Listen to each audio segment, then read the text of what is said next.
After completing my master's program and potentially closing the chapter on school for good, I found myself with a precious 3 month window before diving into the 9 to 5 grind. Wanting to seize this opportunity, I set off on a 14-day journey through Vietnam. From the vibrant streets of Hanoi in the north to the bustling corners of Saigon in the south, join me as I explore this incredible country and embrace one last adventure before the next phase of my life. Welcome to my Vietnam adventure. Since I'm flying from China, my first stop in Vietnam is the capital city of Hanoi.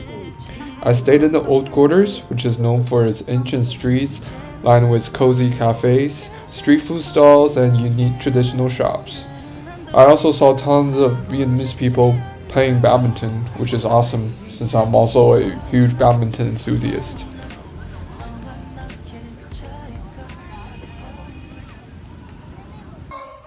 At the end of day one, I grabbed some tickets to see the water puppet show. It was a wonderful cultural experience to listen to Vietnamese folk songs and traditional instruments. You don't need to know any Vietnamese to understand the gist of the story as well. I would highly recommend this to anyone visiting Hanoi.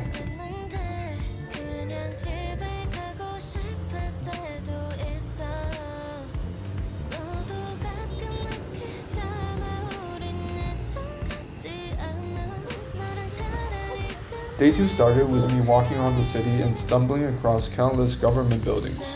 We are in the capital after all. People here really love their late leader Ho Chi Minh and have built mausoleums, statues, and museums to pay tribute.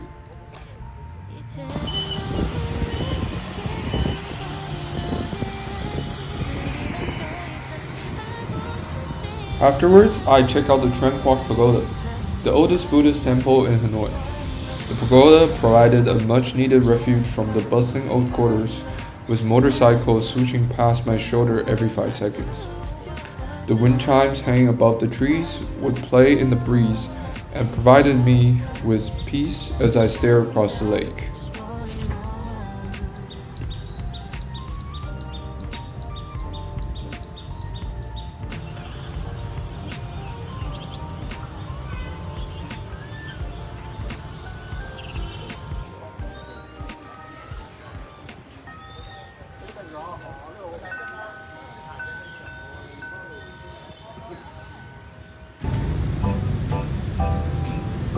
I visited the Ho Chi Minh Museum and met a tour guide who offered to give me a tour for free as she was trying to practice her English. Shout out to my tour guide, thank you for teaching me so much about Ho Chi Minh.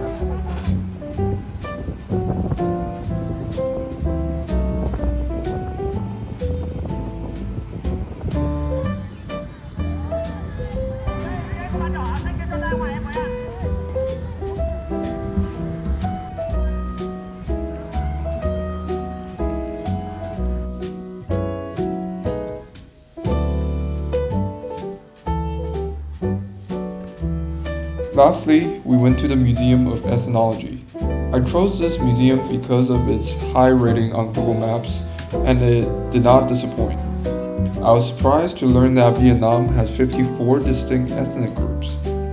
The museum showcased customs and daily routines of these groups, and even has exhibitions on other Southeast Asian countries. The highlight has to be the outdoor area stuffed with full-scale replicas of ethnic dwellings. My favorite is this ridiculously tall round house. It's common to the Central Highlands, and its height signals the wealth of the village back in the days. I gotta be very careful not to drop my phone.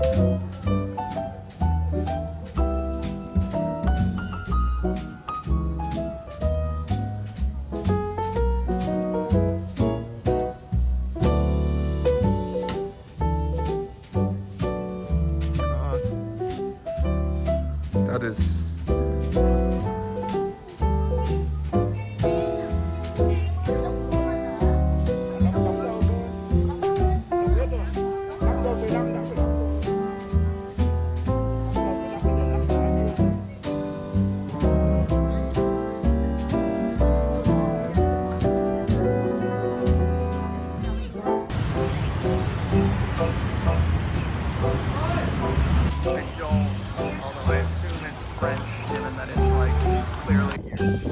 On day 3, we hopped on a shuttle bus and went to the town of Tam Coc, a popular day trip spot close to Hanoi.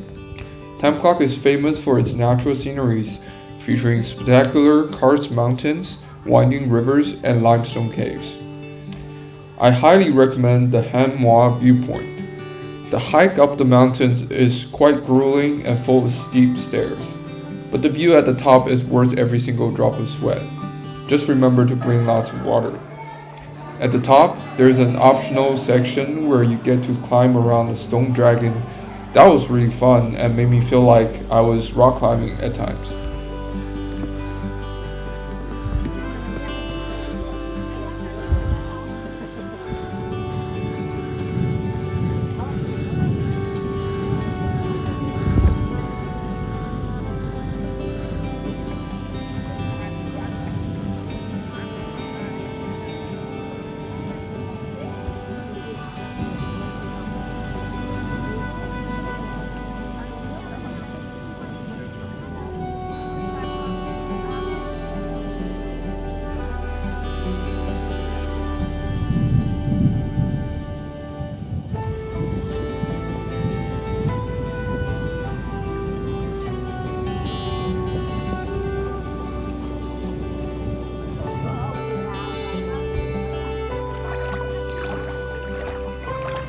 Next day, we went on the 3-hour-long Tran An boat tour. We rode along the mountains and through various caves to admire the stalactites hanging from the ceiling. Some caves got so narrow that we had to lie down to get through. I also learned that King Kong Skull Island is filmed in this area. It was a very tranquil and enjoyable ride and a great workout if you decide to help with the rowing.